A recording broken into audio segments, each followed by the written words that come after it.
తెలంగాణ రాజకీయాల్లో కేంద్ర సహాయ మంత్రి బండి సంజయ్ కొడుకు భగీరథ్ కేసు ప్రకంపనలు సృష్టిస్తోంది.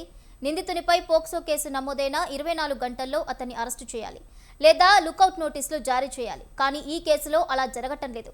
కేవలం కేంద్ర మంత్రి కుమారుడు కావడంతోనే ఇలా ఆలస్యం జరుగుతోందా? న్యాయపరంగా ఈ కేసులో ఏం జరగాలనే వివరాలు తెలుసుకోవడానికి అడ్వకేట్ లలితారెడ్డితో మా ప్రతినిధి Likhitha Reddy face to face.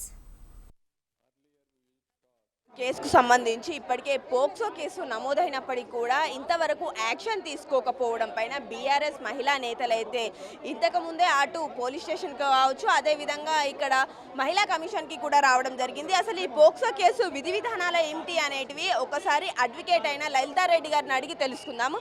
Madam, POCSO case నమోదైన వెంటనే 24 గంటల్లోపే నిందితుడిని అరెస్ట్ చేయాలి. కానీ అదే బండి భగీరథ్ విషయంలో ఎందుకు జరగలేదు? అసలు పోక్సో విషయంలో ఏం జరుగుతుంది? ఇప్పుడు ఆ విషయాన్ని చెప్పాల్సింది రాష్ట్రం యొక్క డీజీపీ, సైబరాబాద్ కమిషనరు ఈ విషయాన్ని చెప్పాలి. ఈ విషయంలో రిపోర్ట్ ఇవ్వాలి. మరి ఆ కన్సర్న్డ్ ఎవరైతే పోలీసు ఉన్నారో అతన్ని తీసుకొని ఎంక్వైరీ చేయాలి. చేసి ఒకవేళ వాళ్ళు పొలిటికల్ ఇన్ఫ్లుయెన్స్కి లొంగిపోయారని తెలిస్తే వాళ్ళ మీద డిపార్ట్మెంటల్ ఎంక్వైరీ చేయాలి. సో ఈ విషయాలన్నీ చేయాల్సింది ఎవరు? ఎవరికి బాధ్యత ఉంది ఈ విషయంలో? ఈ బాధ్యత తీసుకోవాల్సిన వాళ్ళు ఎవరు? ఖచ్చితంగా రాష్ట్ర డీజీపీ గారు తీసుకోవాలి కదా. మరి ఇప్పటివరకు ఎందుకు ముందుకు రాలేదు? ఏ విధంగా యాక్షన్ తీసుకోబడలేదు? ఇప్పుడు రియల్గా చూస్తే ఇదే ప్లేస్లో ఒక సామాన్యుడు ఉంటే ఇప్పటివరకు అరెస్ట్ అయిపోతుండే. It is more than 48 hours now since the registration of complaint. ఇదే పరిస్థితి గతంలో జానీ మాస్టర్కి కూడా వచ్చింది. అది కూడా దాదాపుగా అంటే వాళ్ళు ఎప్పుడో రిలేషన్లో ఉన్న టైంలో జరిగింది. అది వాళ్ళ రిలేషన్ కొనసాగిన 8 సంవత్సరాల తర్వాత బయటకు వచ్చింది. జానీ మాస్టర్ని కూడా అరెస్టు చేయడం, గోవాలో ఉన్న వ్యక్తిని వెంటనే అరెస్టు చేసి అదుపులోకి తీసుకున్నారు. నిజాలు ఏంటి అబద్ధాలు ఏంటి అనేది తెలుసుకోకుండా. కానీ ఇక్కడ మాత్రం బండి భగీరథ్ గురించి ఒక విషయం బయటికి రాకపోవడం, అదేవిధంగా బండి సంజయ్ కూడా ఈ విషయం పైన స్పందించారు. అమ్మాయి ఎక్కడ, అమ్మాయిని ఎందుకు ఎంక్వైరీ చేయలేదని మాట్లాడుతున్నారు. ఇది ఎట్లా చూడొచ్చు? అంటే పోలీసులకి నచ్చితే ఒక రకంగా ఉంటుంది, నచ్చకపోతే ఒక రకంగా ఉంటుంది. వాళ్ళ ఇష్టం అది. వాళ్ళు ఏమనుకుంటున్నారంటే చట్టం మొత్తం వాళ్ళ చేతిలో ఉంది, మేము ఏ విధంగా తీసుకపోతే ఆ విధంగానే అన్నట్టుగా నడుస్తున్నారు. ఇప్పుడు మీరు అన్నట్టుగా జానీ మాస్టర్ విషయంలో ఏదైతే జరిగిందో, మరి బండి సంజయ్ గారి కుమారుడి విషయంలో ఎందుకు జరగట్లేదు? బండి భగీరథ్ మీద ఎందుకు యాక్షన్ తీసుకోవట్లేదు? తీసుకోవాలి కదా.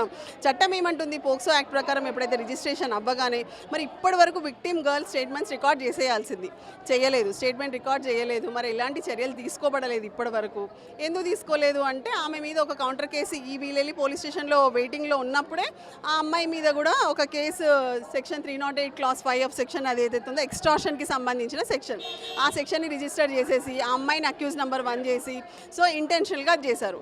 మీరు యాజ్ పర్ ది కంప్లైంట్ వాళ్ళ మదర్ ఏదైతే కంప్లైంట్ ఇచ్చారో పేట్ బషీర్బాద్ పోలీస్ స్టేషన్లో, ఆ కంప్లైంట్ కంటెంట్స్ చూస్తే ఎఫ్ఐఆర్లో పెట్టిన సెక్షన్స్కి దీనికి అసలు మీకు కంపారిజన్ లేదు. అసలు ఏ విధంగా ఏ సెక్షన్స్ అయితే పెట్టాలో ఇంపోజ్ చేయాలో ఆ సెక్షన్స్ ఇంపోజ్ చేయబడడం జరగలేదు. ఇది చూస్తుంటే ఖచ్చితంగా పొలిటికల్ ఇన్ఫ్లుయెన్స్కి పోలీసు వాళ్ళు లొంగిపోయినట్టుగా కనిపిస్తుంది. మేడం, పైగా ముందు ఆ అమ్మాయికి వాళ్ళు కేసు పెట్టారు, తర్వాతే ఈ యొక్క భగీరథ్ కరీంనగర్ 2 Town పోలీస్ స్టేషన్లో కేసు నమోదు.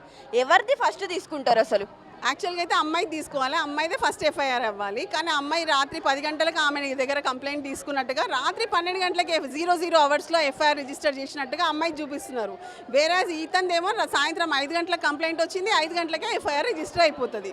ఎందుకంటే మరి కేంద్ర శాఖ సహాయ మంత్రి కొడుకు కాబట్టి, హోంశాఖ సహాయ మంత్రి కొడుకు కాబట్టి మరి ఇమీడియట్గా వితిన్ సెకండ్స్ అక్కడ ఇంకా టైం ఏముండదు. టైం జోన్ చాలా ఫాస్ట్గా వాళ్ళ కోసం ఉంటుంది, సామాన్యుడికేమో వేరేలాగా ఉంటుంది. ఆ అమ్మాయికి ఎలాంటి పొలిటికల్ బ్యాక్గ్రౌండ్ లేదు, ఎలాంటి ఇది లేదు కాబట్టి వాళ్ళని పెండింగ్ కూర్చోబెడతారు. పొద్దున్న నుంచి రాత్రి 12 గంటల వరకు కూర్చోబెట్టి అప్పుడు కంప్లైంట్ రిజిస్టర్ చేస్తారు. బికాస్ ఎందుకంటే మీన్ వైల్ అక్కడ ఇంకో కేసు రిజిస్టర్ అయిపోవాలి కదా. ఆ అమ్మాయిని అనవసరంగా బ్లేమ్ చేసి హనీ ట్రాప్ అని చెప్పేసి ఇష్టం వచ్చినట్టుగా అమ్మాయి యొక్క క్యారెక్టర్ని బ్లేమ్ చేయడం జరిగింది. బట్ వేరేస్ మీరు కంప్లైంట్లో కంటెంట్స్ చూస్తే పాపం మా అమ్మాయి మీద ఏ విధంగా తీవ్రమైన లైంగిక వేధింపులకి బండి భగీరథ్ చేశాడో చాలా క్లియర్గా అందులో రాయడం జరిగింది. ఇప్పటి వరకు ఎలాంటి విట్నెసెస్ని కూడా ఎగ్జామిన్ చేయలేదు. మరి అలాంటిది ఏమి ఇన్ఫర్మేషన్ లేదు, ఇప్పటి వరకు కోర్టుకి రిమాండ్ చేయలేదు. సో మనం ఇక్కడ చూసుకున్నట్లయితే బండి భగీరథ్ పైన జరిగిన ఈ యొక్క పోక్సో కేసు అయితే ఉందో, ఆ పోక్సో కేసుకు సంబంధించి ఇప్పటి వరకు అధికారులు రెస్పాండ్ కాకపోవడం కావచ్చు, రివర్స్లో ఆ అమ్మాయి పైన కేసు పెట్టారు కాబట్టి మేము అమ్మాయి తరపున నిలబడతాము, డెఫినెట్గా మహిళా కమిషన్ కూడా దీనిపైన సానుకూలంగా స్పందిస్తుంది అంటూ కూడా ఇక్కడ నేతలు చెప్పడం జరుగుతుంది. అదేవిధంగా అడ్వకేట్ గారు కూడా క్లియర్గా పోక్సో కేసుకు సంబంధించి ఎలాంటి వివరాలు ఉన్నాయి అనేది కూడా చెప్పిన పరిస్థితులు నెలకొన్నాయి. ఇవి ప్రస్తుతం ఇక్కడ ఉన్న అప్డేట్స్. కెమెరా పర్సన్ ధనరాజ్తో లిఖిత, బండి భగీరథ్ కేసుకు